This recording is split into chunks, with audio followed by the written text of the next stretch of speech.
সালমান প্রিন্সু হাসিনার মতনই একজন অত্যাচারী বাদশা, এই সালমান প্রিন্স এই বাশার আল আসাদের মতনই একজন অত্যাচারী বাদশা, এর পতনটা ওই রকমই হবে। শুনতে পাবেন দেশ ছেড়ে পালাতে হয়েছে, সালমান প্রিন্সকে লুকাতে হয়েছে বাশার আল আসাদের মতো। রিয়াদের মধ্যে কিয়ামতের আলামত দেখা গেছে, মারাত্মক আলামত। রিয়াদে একটা কনসার্ট তৈরি হয়েছে, কনসার্ট মানে গানের স্টেজ। সেই স্টেজের পেছনে স্ক্যানার লাগানো ছিল, স্ক্যানারটা হচ্ছে কাবা ঘর।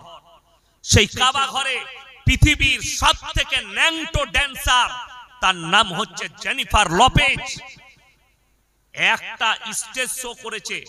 30 কোটি টাকা নিয়েছে ভারতের মুদ্রায়। আর সে যে ন্যাংটো ড্যান্স করছে, ওই আরবের শেখরা মাথায় টুপি, মাথায় রুমাল, আর স্টেজে বসে হাততালি মারছে।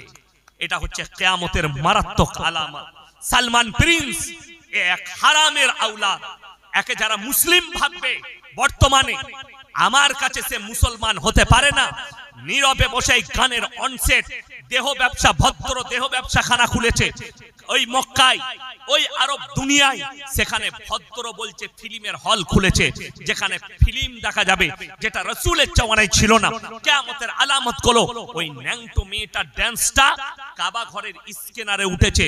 গোটা পৃথিবীর মৌলবীরা নীরব বসে আছে, গোটা বিশ্বের মুসলিমরা চুপচাপ দাঁড়িয়ে আছে। নূপুর শর্মার জন্য রাস্তায় নামতে পেরেছো, আর আরবের বাদশা সালমান প্রিন্স কনসার্ট তৈরি করেছে, কাবা ঘরের অপমান করেছে, যেখানে একটা ন্যাংটো মেয়ের ছবি উঠছে। গোটা বিশ্বের মৌলবীরা তাকিয়ে দেখেছে আর চুপচাপ বসে আছে। এই মৌলবীরা যারা প্রতিবাদ করতে পারেনি, আল্লাহর কসম এই মৌলবীরা কিয়ামতের দিন আল্লাহর কাছে দায়ী হয়ে দাঁড়াবে। আল্লাহ ছাড়বেন না যারা প্রতিবাদ করতে পারছে না। কেন? সালমান প্রিন্স তোমাকে জেলে দিবে, কোনো অসুবিধা নাই। জেল আমি যে যাব, আমাকে যে জেলে দিবে, আমি তো মার্ডার করিনি, আমি তো ধর্ষণ করিনি, আমি তো মদ বিক্রি করিনি, আমি গাঁজা বিক্রি করিনি। কোরআনের জন্য যদি যেতে হয়, ইসলামের জন্য যদি যেতে হয়, রাসূলের মহব্বতে যেতে হয়, রাসূলের জন্য আর আল্লাহর জন্য, আল্লাহর কালামের জন্য আমাদের জানটা পর্যন্ত কুরবান ইনশাআল্লাহ। যারা কোরআনের তাওহীন করে, যারা কাবার তাওহীন করে, আপনারা এটা ভাববেন না সে মক্কায় জন্ম নিয়েছে বাদশার বেটা, তার মতো ইমানদার কেউ নাই। বাদশার বেটা জিনা করলে জিনা, বাদশার বেটা অন্যায় করলে অন্যায়। ওই জন্যই হযরতে উমরে ফারুক রাদিয়াল্লাহু তাআলা আনহু আমিরুল মুমিনিন নিজের সন্তানকে গাছে বাঁধা করিয়েছিলেন, বাঁধো, বিচার করো। তিনি ন্যায় বিচার দেখিয়ে গেছেন। শুনে রেখে দেন আমার মুসলিম ভাই, নিয়ত করলেন আমরা কোরআনকে দিল থেকে সরাবো না। জোরে বলুন ইনশাআল্লাহ। নামাজ 5 ওয়াক্তের কম্পালসারি নারী পুরুষের জন্য আপনি পড়ুন। পরকালের জন্য কিয়ামত আপনার কাছে বেঈমান কাফেররা ঠান্ডা মাথায় আপনাকে দিয়ে জিনা করাচ্ছে। তারা জিনার রাস্তাগুলো এমন ভাবে খুলেছে আপনি ধরতেই পারবেন না। তারা নাম রেখেছে 14ই ফেব্রুয়ারি ভ্যালেন্টাইন ডে, কাজ হচ্ছে জিনা করা। তারা নাম রেখেছে রোজ ডে, কাজ হচ্ছে জিনা করা। তারা নাম রেখেছে চকলেট ডে, কাজ হচ্ছে জিনা করা। তারা নাম রেখেছে কিস ডে, তারা এটার আসল রূপ হচ্ছে জিনা করা। আমাদের যুবক যুবতীরা এরা মনে করে জিনা করা মানে হচ্ছে শারীরিক সম্পর্ক। না, নয়। শুধু শারীরিক সম্পর্কটা জিনা নয়, চোখের জিনা, হাতের জিনা, মুখের জিনা, পায়ের জিনা, কানের জিনা, নফসের জিনা, এইগুলো এক একটা জিনা। ওই জন্য কোরআনে স্পষ্ট ভাষায় আল্লাহ বলেছেন ওয়ালা তাকরাবুজ জিনা ইন্নাহু কানা ফাহিশা ওয়া সা সাবিলা। ব্যভিচার করা তো অনেক দূরের কথা, যে রাস্তায় ব্যভিচার হয় সে রাস্তার ধারে পাশে তোমরা যাতায়াত করো না। জোরে বলুন সুবহানাল্লাহ। কোন খ্রিস্টানকে আপনি কলকাতায় দেখতে পাবেন না যে জুম্মায় আপনার মসজিদে নামাজ পড়তে এসেছে, ঈদেতে আপনার মসজিদে নামাজ পড়তে এসেছে, আপনার ঈদগায়। কিন্তু হাজার হাজার মুসলিম যুবক যুবতী, শিক্ষিতরা, চাষিবাসীরা নয়, কলকাতায় গিয়ে ক্রিসমাস পালন করছে। ক্রিসমাস যদি বলেন এটার সাথে ইসলামের কি সাথ? সম্পূর্ণ হারাম। এবং ওই মুসলিম যুবক যুবতীরা পদভ্রষ্ট। আল্লাহর কসম, কোরআন বলছে তারা পদভ্রষ্ট। গায়রিল মাগজুবি আলাইহিম ওয়ালাদ দাল্লিন। মাগজুব মানে ইহুদি, দল্লিন মানে নাসারা। এই দুটো দলই পদভ্রষ্ট, আর এদের যারা অনুসারী হবে তারাও পদভ্রষ্ট হয়ে যাবে। অনেক শিক্ষিত মুসলমান তারা জিদ করে কাদের ওপরে? মৌলবীদের ওপরে, আমাদের মতো বক্তার ওপরে জিদ করে আমরা কেক খাবুই ওই দিনে, তোর কি? আলহামদুলিল্লাহ আমার কিচ্ছু নাই, আলহামদুলিল্লাহ কোন মৌলবীর কোনো যায় আসবে না, কিন্তু মাথায় রাখবে তুমি যদি পাপের সাগরে ডুবে থেকে মনে করো তোমার বাপ তাহাজ্জুদ গুজার, তোমার মা তাহাজ্জুদ গুজার, তুমি কোন মৌলবীর নেজটা ধরেছো, কোন মৌলবীকে তুমি ভালোবাসো আর তার মাধ্যম দিয়ে তুমি পাপের সাগরে ডুবে থেকে জান্নাতে যাবে, আল্লাহর কসম যে তোমাকে জান্নাতে নিয়ে যাবার ঠিকাদার হবে সেও মার খাবে, তুমিও খাবে। এটা মাথায় রাখবে। তার বাপের হিম্মত নাই তোমাকে জান্নাতে নিয়ে যায়, তুমি পাপের সাগরে ডুবে থাকবে। আপনাদের এখানে এতগুলো মানুষ বসে আছে, সবাই কোরআনকে আমরা বিশ্বাস করি? সকলে হাত তুলে বলুন ইনশাআল্লাহ, জোরে বলুন ইনশাআল্লাহ। দেখুন মাদ্রাসা তারুফ করালেন ইনি। আমি আপনাদেরকে বলি কোরআন এমন এক মুকাদ্দাস কিতাব, পৃথিবীতে অনেক মৌলবী, মুহাদ্দিস, মুকাররির, ইমাম, গাজী কিতাব লিখেছেন, প্রচুর কিতাব, হাজার হাজার কিতাব। ভারতের একজন প্রখ্যাত আলিমে দ্বীন তিনি হচ্ছেন মোল্লা আলী মিয়া সাহেব নদভী রহমাতুল্লাহ আলাইহি, যিনি নাদওয়াতুল উলামা তৈরি করেছেন। 4000-এর বেশি কিতাব লিখেছেন তিনি, 4000। মোল্লা আশরাফ আলী থানভী রহমাতুল্লাহ 1200 কিতাব লিখেছেন। এইরকম হাজারো আলেম আছেন, শেখ মুশায়েখরা আছেন, হাজার হাজার কিতাব লিখেছেন। ভারতের এত মনীষী কবিগুরু রবীন্দ্রনাথ ঠাকুর, ঈশ্বরচন্দ্র বিদ্যাসাগর, বঙ্কিমচন্দ্র চট্টোপাধ্যায়, শরৎচন্দ্র চট্টোপাধ্যায়, ইনারা কিতাব লিখেছেন। পৃথিবীর কোন মানুষ তার কিতাবের মধ্যে লিখতে পারেনি আমার কিতাবে কোনো রকমের ভুল নেই, হেডিং এ কারুর লেখা নেই। ভুল থাকতে পারে না? পারে না? কথা বলে। আমি একটা বই লিখেছি, তার মধ্যে ভুল থাকতে পারে না? পারে না? পারে। কিন্তু আল্লাহ রাব্বুল আলামিন যে মুকাদ্দাস কিতাব পাঠালেন, সেই কিতাবের সূরা বাকারায় বললেন যালিকাল কিতাবু লা রাইবা ফি, আমার এই কোরআনে বিন্দু মাত্র সন্দেহের কোনো অবকাশ নাই। জোরে বলুন সুবহানাল্লাহ। এটা পৃথিবীর কোন মৌলবী, কোন মুহাদ্দিস তার কিতাবে লিখতে পারে? কোন মুফতি সাহেব যদি ফতোয়া লেখে, ফতোয়ার নিচে লিখতে হবে আল্লাহু আ'লামু বিস-সাওয়াব। আমার জানাটুকু লিখলাম, সঠিকটা আল্লাহই জানে। এটা লেখা জরুরি একজন মুফতি সাহেবের জন্য। আমার ভাই, কষ্টের বিষয় হচ্ছে আপনি বলছেন কোরআনকে মহব্বত করি, ভালোবাসি, আমি প্রমাণ দিয়ে যাচ্ছি মুসলমান জেনে শুনে ডাইরেক্ট আল্লাহর সঙ্গে যুদ্ধ করছে। এরকম ভারতবর্ষে 10 কোটি মুসলমান, 30 কোটির মধ্যে 10 কোটি মুসলমান, তারা মুসলমান আছে কিনা এটাও সন্দেহ জাগে। বেঈমান হয়ে আছে, মুনাফিক হয়ে আছে, কাফের হয়ে আছে। বড় কষ্ট। আপনারা বলুন তো, সুদ খাওয়া হারাম না হালাল? হারাম। কোরআনে স্পষ্ট করেছে ওয়াহাল্লাল্লাহুল বাইয়া ওয়া হাররামার রিবা, তোমাদের জন্য সুদকে হারাম করেছি, ব্যবসাকে হালাল করেছি। মুসলমান সুদ খায় না? খায় না? কথা বলে না? খায় না? খায় না? এইটা হারামটা জানার পরে যে মুসলিম সুদ খাচ্ছে, এ আল্লাহর সঙ্গে যুদ্ধ ঘোষণা করলো না? করলো না? আমার নবীজি সাল্লাল্লাহু আলাইহি সাল্লাম বললেন 1 টাকা যদি কেউ সুদ খায়, নিজের মায়ের সঙ্গে 36 বার জিনা করার সমান পাপ করবে। এইটা জানার পরেও বহু মুসলমান সুদ খাচ্ছে। মদ স্পর্শ করা হারাম না হারাম নয়? আপনাকে আমি বারাসাতে দেখিয়ে দেব, মুসলিম ছেলে মদ পানও করছে, হারামখোর মদ বিক্রিও করছে। ঠিক বললাম না ভুল বললাম? যদি আপনার বিশ্বাস না হয় আমি হোটেলগুলো নিয়ে গিয়ে দেখিয়ে দেব। আপনার জানা আছে এই যে বারাসাতের রোড 34 নম্বর, এটা বকখালি ডালখোলা রোড, এই রোডে যদি চাপেন, আপনার জানা নেই আপনি নিজের ধর্ম সম্পর্কে যতটা না সচেতন, একজন অমুসলিম ভাই তার থেকে বেশি আপনার ধর্ম সম্পর্কে সচেতন। কেন? আপনি তো কেয়ারই করেননি। আপনি খালি ভেবেছেন আমি গরুর গোশত খাই আর মুসলমান ঘরে জন্ম নিয়েছি, ঈদ আর বাকরা ঈদ একবার মাথা ঠুকে আমি সারা খাঁটি মুসলমান। তোর মতো বেঈমান কেউ নাই। তুমি নিজেকে মুসলমান বলে দাবি করো। শুনেন, বহরমপুর পার করবেন, পলসন্ডা মোড় 34 নম্বরের ওপরে। ধাবাটার নাম হচ্ছে পাপ্পুদা ধাবা। পাঞ্জাবিদের দুটো ভাই বসে থাকে, মাথায় পাগড়ি, মুখে দাড়ি। তার হোটেলে 3টে বোর্ড লাগানো আছে, আর 3টে বোর্ডই হচ্ছে মুসলমানের ঈমান বাঁচানো বোর্ড।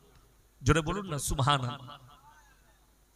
নাম্বার 1, মদ পান করা নিষেধ। নাম্বার 2, মদ বিক্রি নিষেধ।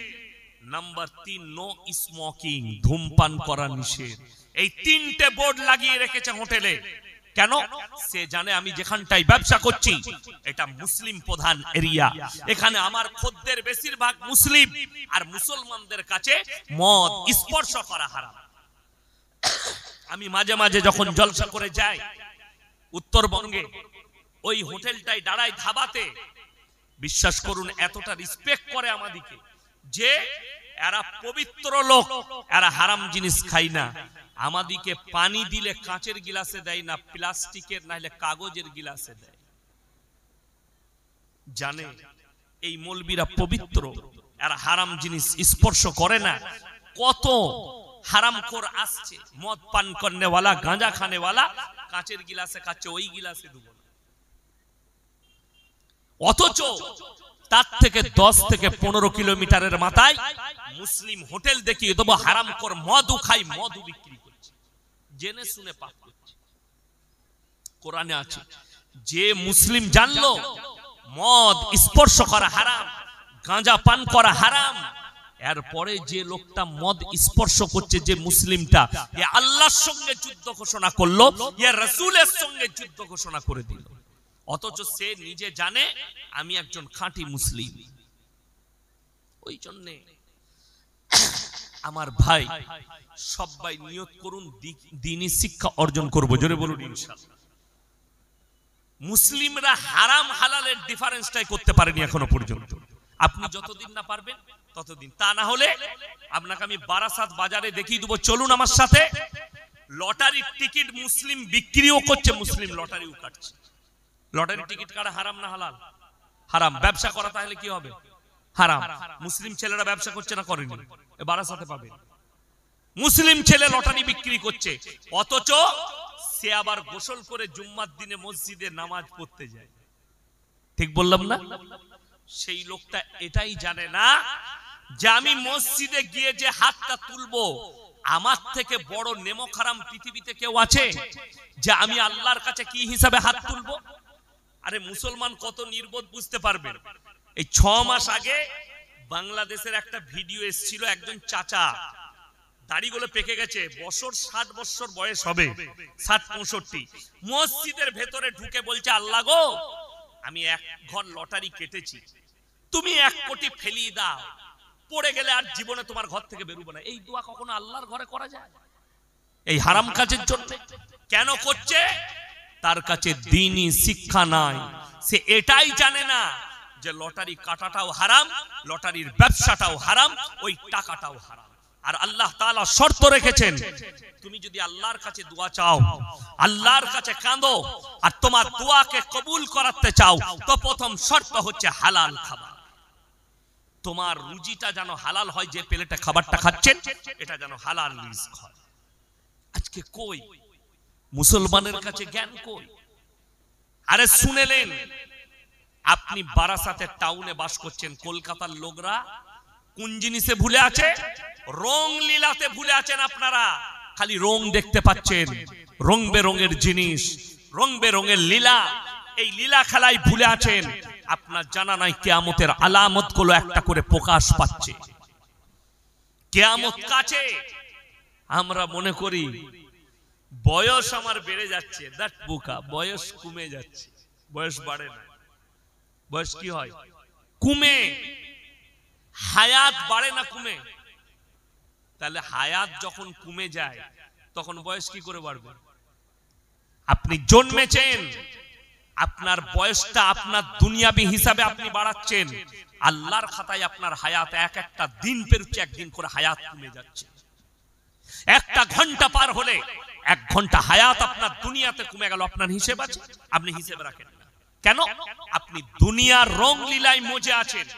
এই দুনিয়ার রঙ্গমঞ্চতে আপনি মেতে গেছেন যে আমি যে জায়গা আছি, আপনার সম্পদ দুনিয়া, আপনার সম্পদ এই পৃথিবীর জীবন, এটাকে আপনি ধরে নিয়েছেন, যার কারণে আজকে মুসলমান আল্লাহর ঘর থেকে গাফিল, কোরআন থেকে গাফিল। আজকে মুসলমানের সম্পর্ক কোরআনের সঙ্গে নেই, হাদিসের সঙ্গে নেই, রাসূলের আখলাকে নেই। যদি থাকতো আজকে তোমার মুখ থেকে অন্য ধর্মকে গালি দেওয়ার আগে তুমি নিজের পরিবর্তন নিয়ে আসতে। আমি কালকে বলেছি বুড়ির পুকুরে পাশে পাকুড়িয়ায় যে কোরআনে আছে ওয়ালা তাসুবুল্লাযীনা ইয়াদউনা মিন দুনিল্লাহি ফায়াসুবুল্লাহা আদওয়াম বিগাইরি ইলম। এই আয়াতটা প্রত্যেকটা মুসলিমের অনুসরণ করে আমল করা দরকার। আল্লাহ রাব্বুল আলামিন এখানে বললেন, শোনো, তোমরা তাদেরকে গালি দিও না যারা আল্লাহ ব্যতীত অপরের উপাসনা করে, তাদের দেবদেবীকে গালি দিও না, তাদের ধর্মকে গালি দিও না। অজ্ঞাত অবস্থায় সে তোমার আল্লাহকে গালি দিলে তোমার ক্ষতি হবে, তোমার আল্লাহকে গালি দিলে তোমার ক্ষতি হবে। আপনারা কি ভাবছেন নূপুর শর্মার মতো হারামের আওলাদ রাসূলকে গালি দিয়েছে যে আমার রাসূলের মান কমে গেছে, না ইসলামের কোনো ক্ষতি হয়েছে? না। আরে এরকম অনেক কুত্তা চিল্লাচ্ছে। আপনাদের কলকাতায় বাগুইয়াটিতে থাকে নাজিয়া ইলাই খান বলে একটা হারামের আওলাদ, সে 24 ঘন্টা গালি দিচ্ছে। সে দেখলাম আমাকেও গালি দিয়েছে, আমাকেও গালি দিয়েছে। সে বলেছে এই মৌলবীকে পেলে চর মারব।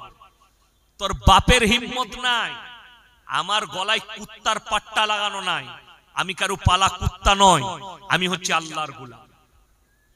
যেখানে কথা বলবো বুক থাবড়িয়ে কথা বলবো ইনশাআল্লাহ। আমাদের আকাবিররা এই কোরআনের জন্য, দ্বীনের জন্য প্রাণ দিয়েছে, আর এখনো আমরা উলামারা রেডি আছি ইসলামের জন্য, কোরআনের জন্য প্রাণ দিতে।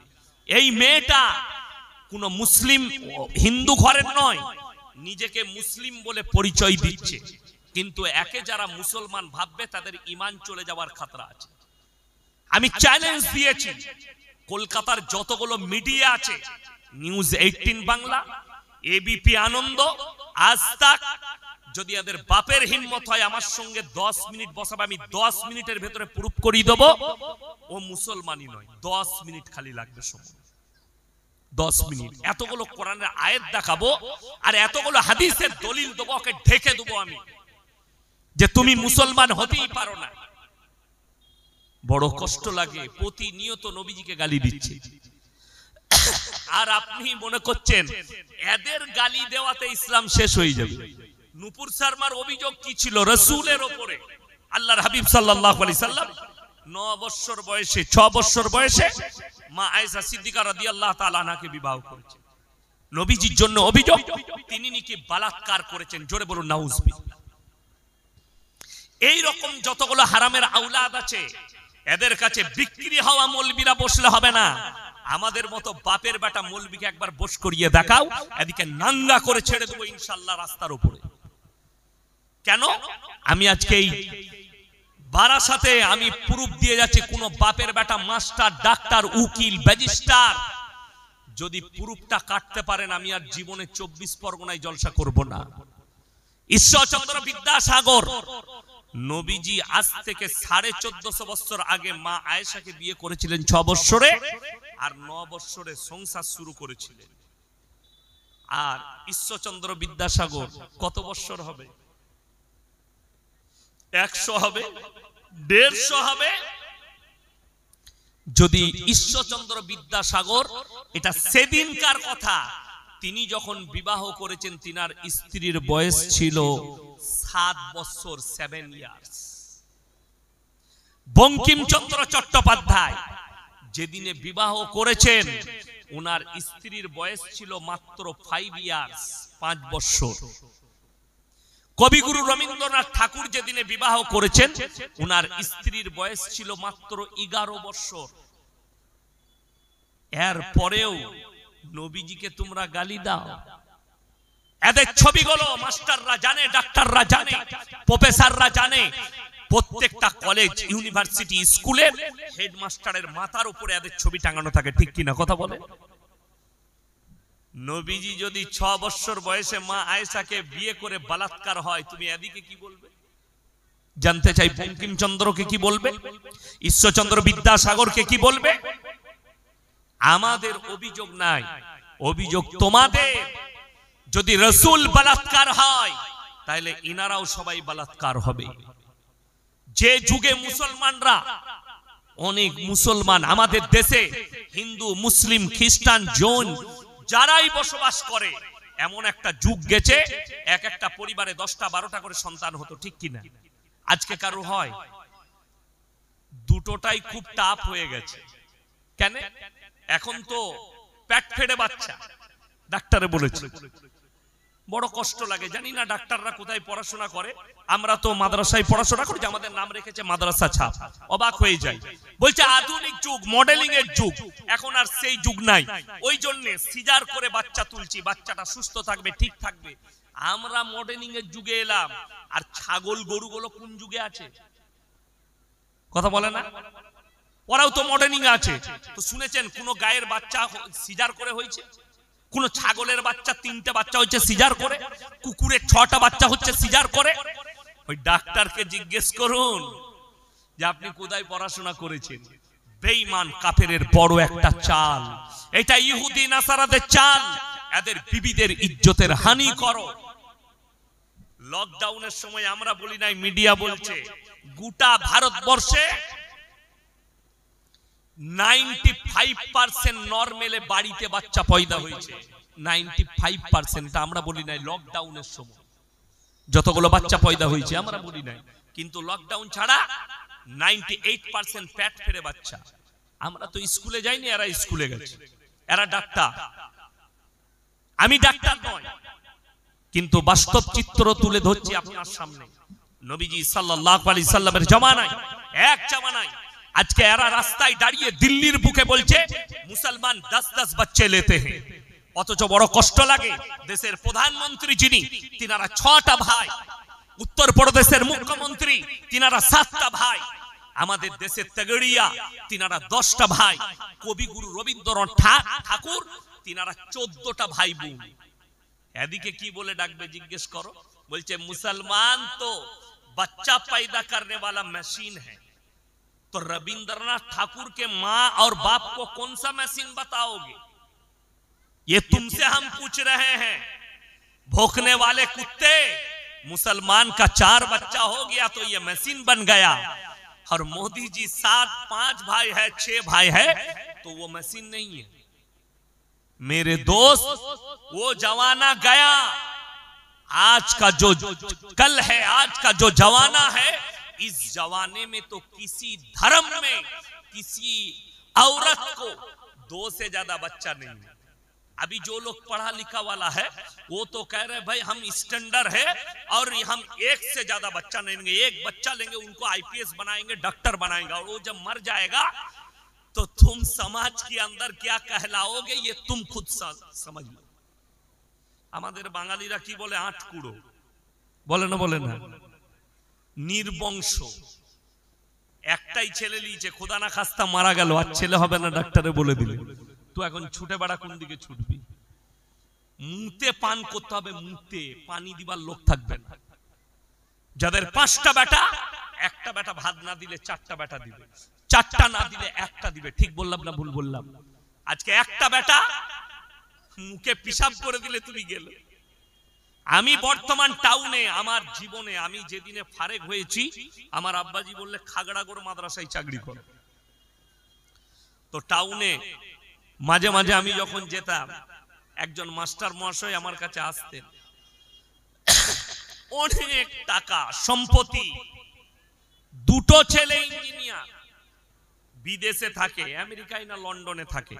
দুজনারই বিয়ে হয়ে গেছে, বউ নিয়ে লন্ডনে চলে গেছে, লন্ডন আমেরিকায় আছে। বুড়ো বুড়ি একা পড়ে আছে। কি বলছে জানেন? আমার ভাই, তিনি আমার কাছে বলতেন মাঝে মাঝে, হুজুর আমি যদি মানুষ, এই ছেলেগুলোকে মানুষ না করে 2টো কুকুর পালতাম তো অনেক ভালো হতো, আমার বাড়ি থেকে যেত না। আজকে আমার শেষ দিনে তারা নেই। কাজের মেয়ে আমার পায়খানা পরিষ্কার করে, কাজের মেয়ে রান্না করে দেয়, তবে খাই। রাতের বেলায় উঠে সিলিম চিতে পেশাব করে রাখতে হয়, সকালে এসে কাজের মেয়ে ফেলে দেয়। স্বামী স্ত্রী সিলিম চিতে বুড়ো বুড়ি পেশাব পায়খানা করে। আজকে শুনেলেন, আমি বলে যাই, আল্লাহর কসম করে বলছি, রাসূল আকরাম সাল্লাল্লাহু আলাইহি সাল্লাম গোটা পৃথিবীর যতগুলো মনীষী এসেছে, ইনাদের জীবনীতে কেউ রাসূল সম্পর্কে একটা কটূক্তি করেনি। তাতে কবিগুরু রবীন্দ্রনাথ ঠাকুর বলুন, ঈশ্বরচন্দ্র বিদ্যাসাগর বলুন, বঙ্কিমচন্দ্র বলুন, শরৎচন্দ্র বলুন, ইনারা রাসূল সম্পর্কে কুরুচিকর মন্তব্য করেননি। বরঞ্চ স্বামী বিবেকানন্দ আমেরিকার শিকাগো শহরে বক্তব্য রাখতে গিয়ে বলেছিলেন, পৃথিবীর মধ্যে যদি কেউ মহামানব থাকেন, তিনি হচ্ছেন হযরত মুহাম্মদ মুস্তাফা, সকলে বলুন সাল্লাল্লাহু আলাইহি সাল্লাম। তিনি প্রশংসা করেছেন, মহামানব তিনি একমাত্র হযরত মুহাম্মদ মুস্তাফা সাল্লাল্লাহু আলাইহি সাল্লাম। আমার ভাই, এই কজন চিল্লাচ্ছে, এদের দ্বারা ইসলাম মিটবে না। যারা চাইছে কোরআনকে মিটিয়ে দেব, যারা ভাবছেন ইসলাম মিটে যাবে, কোরআন মিটে যাবে, এটা স্বপ্ন থেকে যাবে, স্বপ্ন। আমার কাছে একটা ক্লিপ এসছে, স্কিপ কার, আসামের মুখ্যমন্ত্রীর। তিনি ডাইরেক্ট মিডিয়ার সামনে বলছে, इस्लाम मिट जानी चाहिए, करुणा की तरह मिट जाना चाहिए। मैंने बोला भाई आप एक सीएम है, सोच समझकर बात कीजिए। अगर मालूम नहीं है तो दुनिया का इतिहास उठाकर देख लीजिए। फिरौन आया था मूसा को मिटाने, खुद मिट गए। नमरूद आया था इब्राहिम को जलाने, खुद खत्म हो गए। और तुम आए हो इस्लाम को मिटाने, तो पहले इतिहास से उठाकर देख लो। इस कुरान को मिटाना और इस्लाम को मिटाना तुम्हारा तो दूर, पूरे दुनिया की ताकत की बस की बात नहीं। इंशाअल्लाह कोई भी सोच ले तो इनका सोच ही सोच रह जाएगी, लेकिन खत्म नहीं कर सकते, क्योंकि मेरे अल्लाह ने वादा किया। अल्लाह वादा करेছেন, এই কোরআন যেটা দেখছেন আমার মা আমার ভাই, আপনি জুস্তানে লেপটি আলমারিতে রেখেছেন আর মনে মনে ভাবছেন আমি কোরআনের হেফাজত করছি। আপনি মনে মনে ভাবছেন কোরআনটাকে সুন্দরভাবে হেফাজত করে রেখেছি। না, এই কোরআনটা আল্লাহ রাব্বুল আলামিন হেফাজত করেছেন ওই কাগজের মধ্যে না। আল্লাহ ওয়াদা করেছেন, এই ভারতবর্ষের মাটিতে 200 বছর রাজত্ব করেছে ইংরেজের বাচ্চা। গুজরাটের গোমতী নদীর তীরে 20 লাখ কোরআনকে জ্বালিয়েছে। শাহ আব্দুল আজিজ মুহাদ্দিস দেহলভী रहमतुल्लाह अलैह তিনি বললেন, अरे ओ अंग्रेजों के बच्चे, तुम समझ रहे हो कि 20 लाख कुरान को जलाकर इस्लाम को मिटा दोगे, कुरान को मिटा दोगे? बोले सुनो, ये कुरान तो अल्लाह ने भेजा, लेकिन हमारे अल्लाह ने वादा भी कर लिया, इन्ना नहनु नज़्ज़लना ज़िक्रा व इन्ना लहुल हाफिज़ून। मैंने इस कुरान को भेजा और कुरान का हिफाजत का जिम्मेदारी मैंने अल्लाह खुद मैं ले लिया। जोरे बोलুন সুবহান। যদি বলেন প্রুফ, আপনাদের কাছে মারাত্মক প্রুফ দেব, যে প্রুফ ফেলতে পারবে না পৃথিবীর কেউ। কোরআনগুলো সব জ্বালিয়ে দেন। আল্লাহর কসম করে বলছি, আল্লাহ কাগজের মধ্যে হেফাজত করেননি।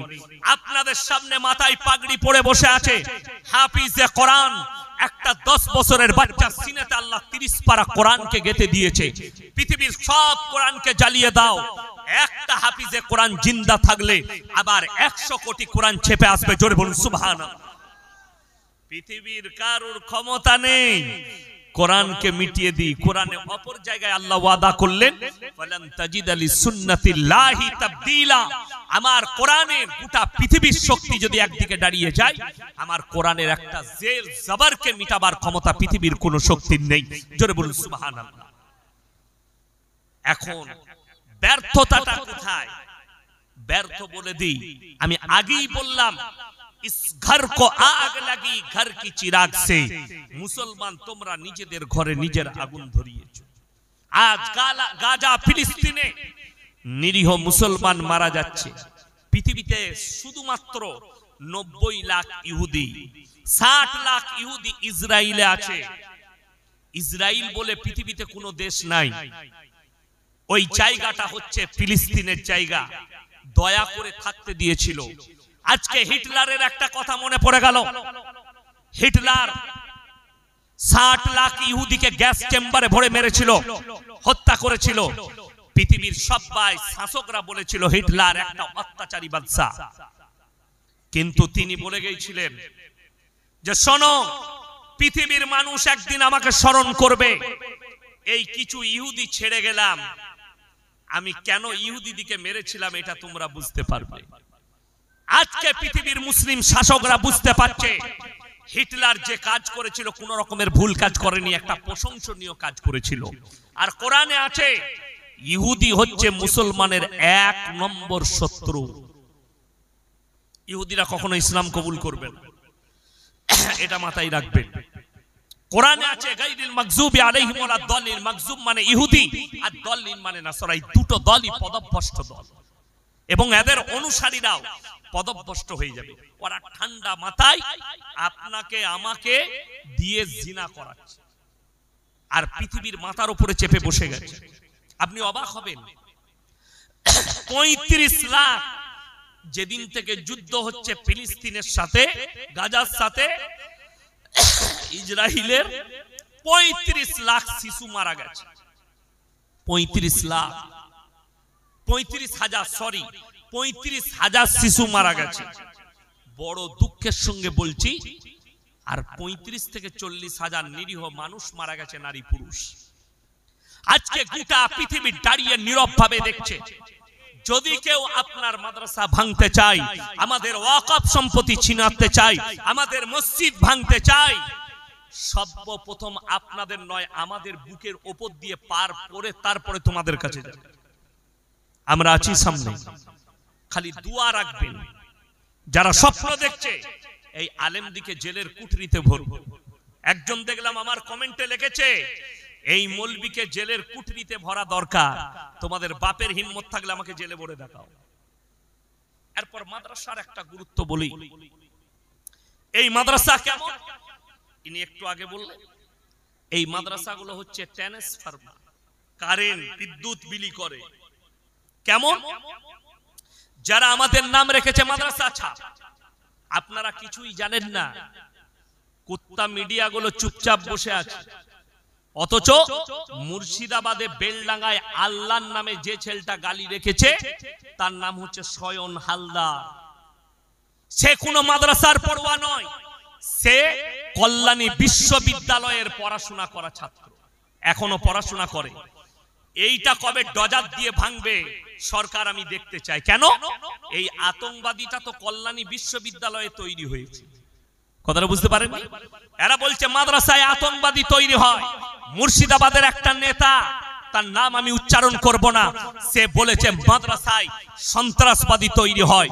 সেই নেতাকে হুঙ্কার দিয়ে বলছি, এই সয়ন হালদার যে আল্লাহর নামে গালি লেখে ধরা পড়েছে, পুলিশ যাকে অ্যারেস্ট করেছে, এই যে কলেজটা পড়েছে, এই কলেজে পড়েছে না 24 পরগনার কোন মাদ্রাসায়, না মুর্শিদাবাদের কোন মাদ্রাসায় পড়েছে আমি জানতে চাই।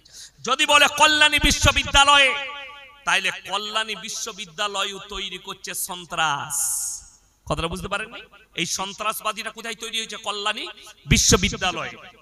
3 দিন আগে ধরা পড়েছে সুতি থানা মুর্শিদাবাদে, রেল লাইনের ওপরে বোমা রাখতে গিয়ে দুটো দাসদের ছেলে। তারা যদি মুসলমান হতো, এই কুত্তা মিডিয়াগুলো বাংলাদেশ পাকিস্তান সবাইকে জুড়ে নিয়ে এসে ভরে দিত। কিন্তু নামগুলো যে অন্য আছে, ওই জন্য কুত্তাগুলো চুপচাপ বসে আছে। আর আপনাদের এই 24 পরগনা না কলকাতার এক হারামখোর টিভি আছে, বঙ্গ টিভি, দালাল মার্কা, এ এক কুত্তা পালা হুয়া। তোর যদি হিম্মত থাকে এই সয়ন হালদারের বিষয়ে একটা মিডিয়া করে দেখা। আরামবাগ টিভি শফিকুল, ভদ্রতার সাথে বলছি তোমাকে, তুমি যদি আল্লাহকে ভয় করা, তুমি যদি সত্যিকারী মুসলমান হও, এই আরামবাগ টিভিকে বলছি তুমি কাল কি সম্প্রচার করবে আমার বয়ান শোনার পরে, যে এই সয়ন হালদার ধরা পড়েছে, এই হচ্ছে মূল পান্ডা। এই সন্ত্রাসবাদীটা কোথায় তৈরি হয়েছে? আমরা না হলে মাদ্রাসায় পড়ে সন্ত্রাসবাদ, আপনাদেরকে প্রুফ দিয়ে যাই। একটা এটিএম যদি কেউ ডাকাতি করে তাকে ইঞ্জিনিয়ার হতে হবে না? হবে না? কথা বলে না? ইঞ্জিনিয়ার হতে হবে না? হবে না? ইঞ্জিনিয়ারটা কোথায় হয়? আপনার মাদ্রাসায়, বুড়িপুকুরে, মালতীপুরে, কোথায় হয়? কলেজে হয়।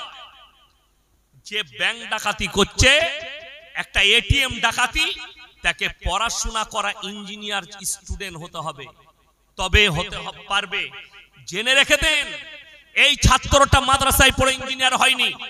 কলকাতায় আছে যাদবপুর বিশ্ববিদ্যালয়, নিউজ 18 বাংলা, আজ তাক, এবিপি আনন্দ, এরা খবর সম্প্রচার করেছে। এখনো ইউটিউব আর ফেসবুকে, গুগলে ভাসছে, ফেসবুকে টুইটারে ভাসছে।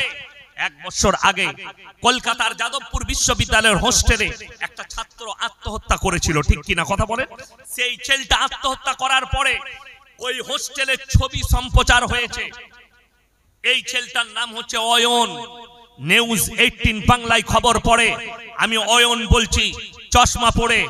সেই অয়ন বাবু সম্প্রচার করছে, এই দেখুন, এইটা হচ্ছে যাদবপুরের হোস্টেলের বাথরুম।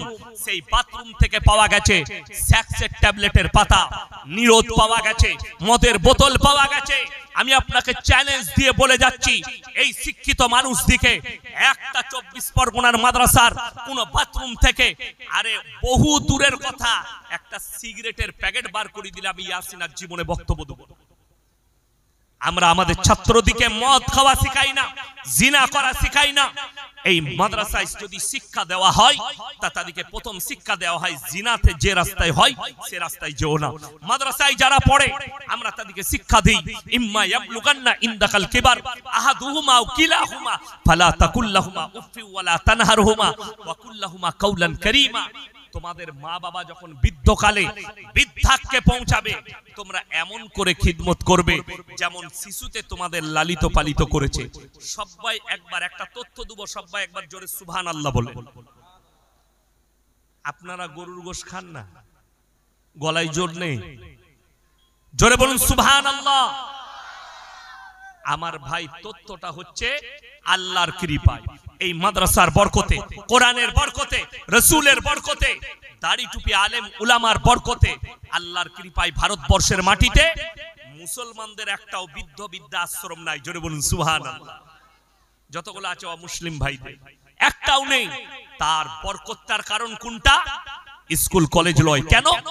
যতগুলো বৃদ্ধ আর বৃদ্ধা আশ্রমে মা বাবা আছে, খোঁজ নিয়ে দেখুন, কলকাতায় গিয়ে, বারুইপুরে গিয়ে, আপনার কলকাতা চিতপুরে গিয়ে যতগুলো বৃদ্ধ বৃদ্ধাশ্রম আছে, সেখানে যারা আছে মা বাবা গুলো, বৃদ্ধ বৃদ্ধা গুলো, ডাক্তারের মা, প্রফেসরের মা, মাস্টারের মা, ইঞ্জিনিয়ারের মা, আইপিএস এর মা, আইসির মা, সব শিক্ষিতদের মা বাবা গুলো আছে। একটাও চাষিবাসীর মা বাবা নাই। আপনি বলছেন শিক্ষা ভালো জিনিস, শুনেলেন? আমরা আমাদের বাচ্চাদিকে শিক্ষা দিই কোরআনের শিক্ষা। আল্লাহর কসম, গোটা পৃথিবীর বায়োডাটা আল্লাহ কোরআনে ভরে দিয়েছেন। এই কোরআনের সঙ্গে কেউ সম্পর্ক ছিন্ন করবে না। জোরে হাত তুলে বলুন ইনশাআল্লাহ। আমাদের সম্পর্ক কোরআনের সাথে, আমাদের সম্পর্ক রাসূলের আখলাকের সাথে, আমাদের সম্পর্ক প্রত্যেকটা বাড়িতে যারা আছেন এখানে মুসলিম ভাই, কমপক্ষে একটা করে মানে কোরআন কিনবেন। জোরে বলুন ইনশাআল্লাহ। কিনবেন তো ইনশাআল্লাহ? আমার ভাই, যদি আল্লাহর সঙ্গে এতটুকু মহাব্বত থাকে, এই মাদ্রাসা যতদিন আছে মাথায় রাখবেন, মাদ্রাসা রইল না, আলেম উলামা নাই, গোটা পৃথিবীর মুসলিম নামাজি হয়ে যাবে। কিন্তু যদি হাফেজকারী মোল্লা মুফতি সমাজে না থাকে, দ্বীনের হেফাজত করার ক্ষমতা কারণ নাই। কথাটা বুঝতে পারেন? ওয়াকফ বিল নিয়ে প্রতিবাদ কারা করেছে? কথা বলে না? আলেমরা কলকাতায় দাঁড়িয়েছে। জোরে বলুন সুবহানাল্লাহ। তোমরা কি দেখাচ্ছ? ওই জন্য আমি আপনাদেরকে অনুরোধ করে বলছি, সবাই কোরআনের সঙ্গে সম্পর্ক রাখবো। জোরে বলুন ইনশাআল্লাহ। নিজের বাচ্চাদিকে দ্বীনি শিক্ষা দেন। মাস্টার মৌলবি করতে হবে না, মুহাদ্দিস করতে হবে না। আপনার ছেলে স্কুলে যাবে প্লাস মাদ্রাসায় যাবে। সকালে মাদ্রাসা, 10টার পরে স্কুল। যাদের সকালে স্কুল আছে তারা বিকাল বেলায় মাদ্রাসায় যাবে। কমপক্ষে দ্বীনি শিক্ষাটা নিয়ে আসুক। সে যখন দ্বীনি শিক্ষার সঙ্গে সঙ্গে দুনিয়াবি হবে, সে তসলিমা নাসরিন হবে না, নাজিয়া ইলাহি খানের মতো বেঈমান হবে না। এই বেঈমান হওয়ার কারণ, এই নাস্তিক হওয়ার কারণ, এর মা বাবাও দায়ী আছে। কেন? এর মা বাবা এদিকে দ্বীনি শিক্ষা দেয়নি। আজকে আমি বলবো এই কোরআনের মহব্বতে, আল্লাহর রাসূলের মহব্বতে, এই কোরআনের সঙ্গে